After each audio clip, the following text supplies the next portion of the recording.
C'est dans le cadre de la mise en œuvre du projet de renforcement de la transparence autour de l'accès des enfants à l'éducation et à la gratuité de l'école primaire publique dans les villes de Ngaoundéré, Meiganga, Tibatitinière et Bagno qu'un atelier de 2 jours s'est tenu en fin de semaine dernière dans la ville de Ngaoundéré. Il était question de renforcer les capacités des APE et organisations de la société civile, membres des observatoires. Ces acteurs qui sont là aujourd'hui seront renforcés sur la gestion efficiente des APE avec un point d'ancrage sur les mécanismes de gestion des APE. Occasion donc de consolider et d'impulser le développement local, participatif, concerté et durable des établissements scolaires publics, bien que l'on note l'apparition de plusieurs failles dans le système éducatif primaire public.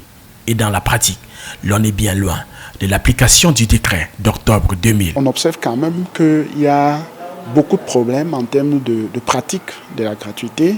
C'est une gratuité partielle, c'est-à-dire qu'elle ne concerne qu'une partie de ce qui devrait être la gratuité, notamment les frais d'APE, les autres frais de composition et tout qu'on retrouve, dont les parents sont très souvent contraints de payer au sein des écoles. Le projet qui constitue une réelle opportunité pour la Damawa, car il permettra d'outiller les membres des APE, des organisations de la société civile, sur la gestion efficiente des APE et le respect des droits à l'éducation des enfants, à l'instar de la gratuité de l'école lorsqu'on sait que certains chefs d'établissement ont fait de ces frais d'APE leur garde-manger. La réalité aujourd'hui fait qu'il y a beaucoup de navigation à vue. Il y a des personnes qui ne sont pas outillées, des personnes qui ne sont pas indiquées à diriger une APE. C'est comme si c'était un jeu pour certains ou une chasse gardée pour d'autres. La problématique de l'accès des enfants à l'éducation dans la région de la Damawa reste d'actualité du fait du taux de scolarisation encore préoccupant dans les différentes structures scolaires. Il est prévu, au terme de l'atelier de Ngaoundéré, la mise en route de la stratégie de pérennisation d'un dispositif qui vise à renforcer les capacités de ces observatoires et de les constituer en réseau régional de protection des droits de l'enfant.